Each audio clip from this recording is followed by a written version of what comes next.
បាទជាដំបូងខ្ញុំបាទសូមគោរពជម្រាបសួរពុកម៉ែបងប្អូនទាំងអស់គ្នាហើយខ្ញុំក៏សូមគោរពជម្រាបសួរទៅដល់បងប្អូនថ្នាក់ទី12ទាំងអស់គ្នាផងដែរដោយថ្ងៃនេះខ្ញុំនឹងចេញវីដេអូទី4របស់ខ្ញុំដែលនិយាយអំពីរបៀបសរសេរក្រដាស់កិច្ចការប្រវត្តិវិទ្យាទទួលបាននីតិបាទនីតិ A អញ្ចឹងថ្ងៃនេះខ្ញុំនឹងចែករំលែកបងប្អូនទាំងអស់គ្នាទាក់ទងទៅនឹងតិចនិចនៅក្នុងការសរសេរក្រដាស់កិច្ចការឲ្យទទួលបាននៅលទ្ធផលល្អមានន័យថាយើងចេះខ្លឹមសារមេរៀនហើយយើងចេះពីរបៀបសរសេរមួយទៀតគឺវាអាចធ្វើឲ្យយើងនឹងទទួលបានលទ្ធផលល្អជាពិសេសគឺនីតិ A អ្នកកាយគឺគាត់មិនអាចដកបានឡើយអញ្ចឹងហើយដើម្បីទទួលបាននីតិ A មុខវិជ្ជាប្រវត្តិវិទ្យាបងប្អូនគួរតែអនុវត្តនៅក្នុងការសរសេរក្រដាស់កិច្ចការឲ្យបានត្រឹមត្រូវឲ្យបានល្អឲ្យបានមានរបៀបរៀបរយបាទនៅក្នុងពេលនេះដែរខ្ញុំធ្វើការបង្ហាញនៅវិទ្យាសាស្ត្រមួយដែលខ្ញុំបានស្រង់នៅកម្រងសំណួរចំនួន5យកមកដាក់បង្ហាញដោយសំណួរនឹងជាទូទៅតែម្ដងគឺរាល់ពេលចេញប្រឡងបាក់ឌុបប្រវត្តិវិទ្យាតែងតែមានសំណួរចំនួន5សំណួរនៅក្នុងវិញ្ញាសារបស់យើងទាំងសំណួរទាំង5ហ្នឹងគឺមានសំណួរ1 2 3 4 5ដែលសំណួរនីមួយៗគឺជាសំណួរដែលមានចម្លើយខ្លីចម្លើយល្មមចម្លើយរៀងវែងចម្លើយវែងខ្លាំងហើយនឹងចម្លើយមួយទៀតគឺចម្លើយកាន់តែវែងតែម្ដងប៉ុន្តែអ្វីដែលសំខាន់គឺបងប្អូនទាំងអស់គ្នាបងប្អូនជាពិសេសបងប្អូនទាំងអស់គ្នាត្រូវតែចងចាំអំពីកម្រងសំណួរទាំងអស់ហ្នឹងបាទអញ្ចឹងហើយនៅក្នុងសំណួរនីមួយៗប្រកាសជាដឹងពីរបៀបសរសេរនៅក្នុងការសរសេរសំណួរនីមួយៗសំណួរណាសរសេរយ៉ាងម៉េចដើម្បីទទួលបានលទ្ធផលល្អមិនមែនយើងចេះតែសរសេរទៅយើងទទួលបានលទ្ធផលល្អវាពេលខ្លះគឺកម្រមែនតើគឺកម្រណាស់ពេលដែលយើងអត់ដឹងពីរបៀបសរសេរបាទឥឡូវយើងចូលដល់ចម្លើយខ្ញុំបដោតទៅលើចម្លើយគឺចម្លើយសំខាន់ឥឡូវយើងមើលសំណួរទី1សំណួរទី1គេសួរថាតើសម័យអាណាព្យាបាលបារាំងគេរាប់ចាប់ពីឆ្នាំណាដល់ឆ្នាំណាអញ្ចឹងសំណួរហ្នឹងគឺស្រួលទេសំណួរហ្នឹងគឺយើងសរសេរគឺអត់មានអីបញ្ហាគឺយើងគ្រាន់តែសរសេរថាម៉េចយើងដាក់ត្រេមួយមកយើងដាក់ថាសម័យអាណាព្យាបាលបារាំងគឺគេរាប់ចាប់ពីឆ្នាំណាដល់ឆ្នាំណាអញ្ចឹងយើងបញ្ជាក់តែឆ្នាំក៏បានដែរក្នុងសំណួរមួយហ្នឹងយើងអាចដាក់ឆ្នាំ1863ដល់ឆ្នាំ1953ប៉ុន្តែបើយើងចាំទាំងថ្ងៃខែទៀតអានេះគឺយើងដាក់មកគឺកាន់តែល្អ perfect មកកាលណាដែលយើងដាក់មកអញ្ចឹងគឺគេអត់ដកយើងទេអត់អាចដកបន្ទុកយើងបានសោះឡើយហេតុអីមិនត្រូវដកគឺព្រោះយើងសរសេរមកគឺពេញលេញអញ្ចឹងសំណួរទី1ភាគច្រើនគឺអញ្ចឹងយើងសរសេរមកដាក់ត្រេមកចម្លើយត្រេមកបាទសរសេរបែបហ្នឹងមកចូលដល់សំណួរទី2សំណួរថាចូលវិភាគពីការលេចឡើងនៃរបបសង្គមរាស្ត្រនិយមអញ្ចឹងចូលវិភាគមានន័យថារបបហ្នឹងកើតឡើងយ៉ាងម៉េចអញ្ចឹងយើងអាចសរសេរដូចគ្នាដូចសំណួរទី1ដែរយើងត្រេអញ្ចឹងយើងដាក់មកគឺយើងត្រេមកត្រេមួយក្រោយទទួលបានឯករាជ្យអីផ្សេងពីបារាំងផ្សេងមកអញ្ចឹងយើងដាក់ត្រេម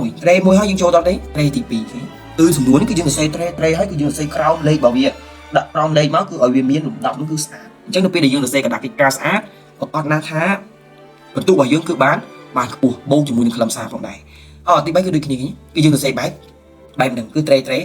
េមកបាទអញ្ចឹងអាសំណួរហ្នឹងឃើញត្រេយើងសរសេរត្រេទាំងអស់មកអញ្ចឹងសំណួរទី2ជាទូទៅគឺតែងតែជាសំណួរត្រេអញ្ចឹងដើម្បីឲ្យយើងសរសេរគឺយើងត្រូវចេះសង្កេតចំណុចត្រេខ្លីដើម្បីឲ្យគេអានគេងាយយល់នៅពេលដែលយើងសរសេរអត់ត្រេឬក៏យើងទៅជាបកស្រាយសរសេរដែលគ្មានត្រេប្រកាសណាស់ថានេះអានហ្នឹងគឺគាត់ស្មុគស្មាញនៅពេលដែលគាត់ស្មុគស្មាញប្រកាសថាម៉េចខ្លឹមសាររបស់យើងនឹងអាចយ៉ាងម៉េចយើងសរសេរទៅវាប្រតិកម្មគ្នាល្អិតហ្មងដល់ពេលយើងសរសេរបែបបកស្រាយវាជាចំណុចមួយដែលធ្វើឲ្យអ្នកកែគាត់មានភាពស្មុគស្មាញអញ្ចឹងហើយកាលណាកែស្មុគស្មាញប្រកាសណាស់ថាបន្ទុករបស់យើងគឺយ៉ាងម៉េចគឺអត់បានច្រើនទេបាទគឺអត់បានច្រើនទេអញ្ចឹងកាលណាបានច្រើនហ្នឹងគឺដោយសារតែការសរសេរអញ្ចឹងការសរសេរគឺមានសារៈសំខាន់ណាស់អញ្ចឹងយើងត្រេមក1 2 3 4 5យើងត្រេមកហើយសរសេរដោយមានរបៀបបាទដល់សំណួរទី3គេថាកត្តាដែលនាំឲ្យរបបសាធារណរដ្ឋខ្មែរដួលរលំមានដូចម្ដេចកត្តាអីខ្លះដែលនាំឲ្យរបបសាធារណរដ្ឋខ្មែរដួលរលំចំណុចនេះគឺសំខាន់បងចំណុចនេះសំខាន់មែនទែនសំណួរជាទូទៅសំណួរទី3ទី4និងទី5ជាសំណួរដែលយើងត្រូវផ្ដោតយ៉ាងម៉េចគឺសំណួរគឺបែងចែកចេញមកមានន័យថាឧទាហរណ៍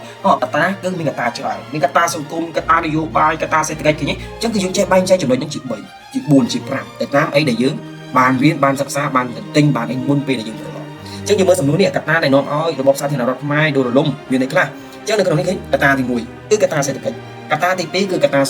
ាសង្គមអញ្ចឹងបងប្អូនមើលនេះបងប្អូនទាំងអស់គ្នាមើលនេះលោកគ្រូដាក់អញ្ចឹងយ៉ាងម៉េចកត្តាកយើងដាក់កកត្តាសេដ្ឋកិច្ចយើងដាក់កមានន័យថាយើងចំណាំត្រូវដាក់កខកត្តាសេដ្ឋកិច្ចអញ្ចឹងនៅក្នុងកត្តាសេដ្ឋកិច្ចគឺប្រកាសជាមានចំណុចត្រេទៀតគឺមានត្រេទៀតគឺត្រេយ៉ាងម៉េចឧទាហរណ៍នេះជាគំរូរបស់យើងគេយើងដាក់ត្រេមួយមកកត្តាសេដ្ឋកិច្ចជំនួយសហរដ្ឋអាមេរិកត្រូវបានខ្មែរក្រហមកាត់ផ្ដាច់ព្រមជាមួយនឹងបញ្ហាអតិផរណាឃើញយើងដាក់ត្រេមួយមកត្រេ2ឃើញឧស្សាហកម្មពាណិជ្ជកម្មកសិកម្មត្រូវជាប់ទាំងគ្មានដំណើរការអានោះមិនសេដ្ឋកិច្ចឃើញអញ្ចឹងយើងចេះបែងចែកចំណុចសេដ្ឋកិច្ចទៅសេដ្ឋកិច្ចដល់ពេលចំណុចទី3សេដ្ឋកិច្ចកម្ពុជាពឹងផ្អែកលើជំនួយបរទេសអញ្ចឹងទេនៅពេលដែលយើងអាចចេះបែងចែកកត្តាហ្នឹងគឺយើងនិយាយមកល្អិតហ្មងយើងចេះបែងចែកកត្តាសេដ្ឋកិច្ចយ៉ាងម៉េចមាន3ចំណុចឬក៏3ត្រេដល់ចូលដល់កត្តាសង្គមយ៉ាងម៉េចកត្តាសង្គមប្រជាជនមែនទេប្រជាជនភៀសខ្លួនទៅរស់នៅភ្នំពេញច្រើនហួសប្រមាណគេពិបាកគ្រប់គ្រងអាហ្នឹងកត្តាសង្គមមែនទេរស់នៅក្នុងសង្គមនឹងកត្តាសង្គមត្រេទី2គេកង្វះស្បៀងកង្វះជំរកកង្វះគ្មានការងារភាពអនាធិបតេយ្យយុត្តិធម៌ bay pili và sai cái nhé anh đang có chỉ cả ta sông mấy cái sông áp u sông mình mấy nhưng cái ta sông miên ở pi tre mà tre tiết thì cái thì chụp bông chụp ba bát cam có cam pin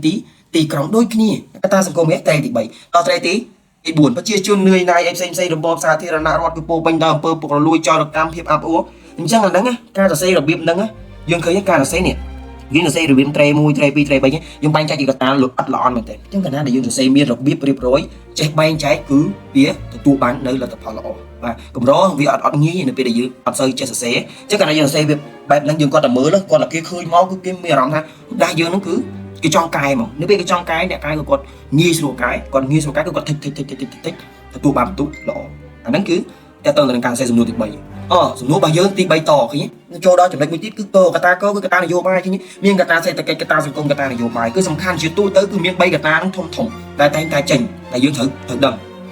cái ta vô bài cái ta là vô bài mấy anh mà đây cho cái đồng tiền cho Việt Nam là bây giờ được điều anh có cái ta vô bài mình nói cái ta vô bài y khai cái hòn long pot thì không bình nhé long pot là bom sát thiên rồi vì này thà long pot các cục đồng bảo phụ sát thiên rồi đấy nè ngon ói mình ai đặt ngon điên trôi tới cứ ở phụ sát thiên rồi mình sẽ ha thì bây cái sát thiên rồi mai cái cục đồng bàn tại cục đồng bình thì làm rạp sọc sai cả thì chúng thấy cái ta là vô bài cứ vô bài ca cục đồng bom sát thiên rồi trong mấy nếu mình tre mùi tre pi tre bầy ha tre buồn ca cho cha rồi biên đồng ta sát thiên rồi đồng nang rồi bom đồng nang serum chỉ làm chia từ ba chơi tre thì buồn mùi mê sa bom buồn đây chất ram luôn nó việc luôn từ sau mấy cái anh ấy xuất tay chỉ cái ta là vô bài để dương cúa tay sẽ xây chắc được biết tôi xây cái dương xây bài nâng bây cái ta thông thông như dùng bay trách đánh lại tôi sầm lúa nó bởi dương gì bị bình túc bởi sân dịch đọc là xây bài mà nó cứ đọc bên mà anh mình cái đo thì cái mặt đo tê cái tim tia con sai chân xây bài bài nâng chắc như mà sầm lúa thì buồn đấy sầm lúa nó cứ giật điên cái này đây ca bay trai nhưng mà cái tháp ban chia khai cả hom sầm lạp và nu hơi bàn bắt đo họ bị bạc đôi chỉ nhá ca sầm lạp mà được bọc này hòm cái miền mua là 2 pi bạc thì mỗi ca sầm lạp mà nu tí pí bắt họ bị bạc chắc như mà cái nhé mua là 2 cái nó co đấy công khai nhưng xe công khai đã có mà mua là 2 đó nhưng xe tre được trong rượu mình chắc tre mà cái nhé đã tre mà tre mua tre pi tre bay tre uốn đã tre mà làm sao để dùng cho trong này cái đã tre mà đôi khi cái nhé như là biết rồi mỗi tiếng cao học rồi mình xe chắc là nó sạch cái chia chúng ta đi mua lại chắc như xe mà tre mua tre pi cái nhé từ xe miền đó bị mua lại đây là đó cái chỗ đó chúng ta tiết cứ dương mưa này hơi ban phát đo này hơi ban phát đó họ bị bạc đôi ông đây lại cái nhé mưa bị biến mà cho nó tiết thì mấyนี่เราพอbị bạc đã kho mà đã có nhưng đã kho mà tuyệt mùi mấtพอbị bạc đấy cái này xe tre màเราบอกกำจิ้มchiều tay bằng co phía cáiพอbị bạc đọc tê chia bạc bằng cái từ vua cái sản phẩmเลยchọn đặt chia xe từ cây rồi lót rồi lia ai tiết bảo con ốc rôm rôm play play ai tiết cái nhé vẫn so nó giờ tre mình mình pria scom ring ray mình cầm lăng mình hay từ phần thành và chơi chung đôi dùng nó phê luôn tập tê tí bấy nào tê tí bấy cái tê luôn chơi chung luôn nơi được phê khai luôn nơi được ăn cơm pro đùa xả chứ chắc là nó sủng đó cái tí pram chung trong play ấy còn anh vị trí ở đây để dừng chơi sấy nó không can sấy thế tí pram sắm mà tí thò rồi bỏ đi rồi thà bị bàn cho nên mà buôn làm buôn cái sập bấy đó phải chụp bọn chắc là sắm mà tí thò đấy cứ cả ta bay thông này sắm khăn á dương miên cả ta bay chụp bòn miên cả ta này vô bay xe từ cây sòng cùng đó bên miên cả ta chụp bòn mới tiền miên cả ta xây ọc luôn xây em xây được nông nâng các dương trời bay chạy cả đằng này dương chạy bay chạy trên việc này mà gây nam bị xây vô bay cái bị vô bay mình vô bay không một té vô bài cái bật cái nhất cái sai vô bài mình vô bài không thấy làm thì trước đó nó chơi mui không tre mui mà bị sai vô bài có biết đặt khó coi gì coi sai cái này vô bài không bật khó vô bài cái bật cái chứ vô bài chạy đặt từ lại thì cái vô bài vô bài này xem mui tia cái ca đi trong bài vào channel được em còn là chủ chơi mui tia cái ca hôm nay tụi nó là bị sai từ là ca xem rồi từ ba con một lang xem cao rồi xem mui tia cái cầm chiều canh là tiền tiền tài sẽ của bạn thì những tre chứ mà tiền tre chứ mình này mà nhưng mà xem mình là biết rồi bài chạy là on mình thế chắc là nó chưa cần lương được không cá từ ban nên là khó lo ban đi te bong bởi dương che follow tam nâng men tụ dương bởi sân dịch lâm sa anh sau tích ai từ ban đi te bị bàn tay bởi dương xong lâm sa là mà cứ từ ban đi te từ nia mà trong cất cứ từ nia của ní cứ chỉ có buồn được không ca sợ sề đó chúng nuôi bật toa cái nhé vì sai sẽ đã cho mình mong vì sai sẽ cái mình cái nhé vì sai dùng cùng và bật thò cái nhé anh ấy cái mà sẽ cây ti mùi sẽ cây ti pi tre ti bay tre ti buồn tre ti pram tre ti bầm mùi tre ti bờ cái nhé anh ấy cứ bị say xe tạch bà bị say xe tạch và về cho nó môi tiết bị say sòng cung nâng vào bật thua bị say sòng cung vào bật thua như mấy ca học rôm ca sắc sa đi ca ca bằng ca là đi nó tre mùi tre pi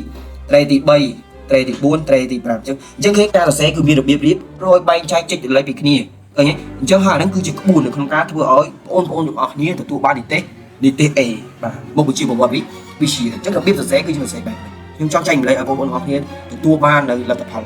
chắc là cuộc sống chuyên qua bộ môn học kia ទៅប្រឡងទី12ឆ្នាំហ្នឹងឲ្យទទួលបាននីតិ A គ្រប់គ្នា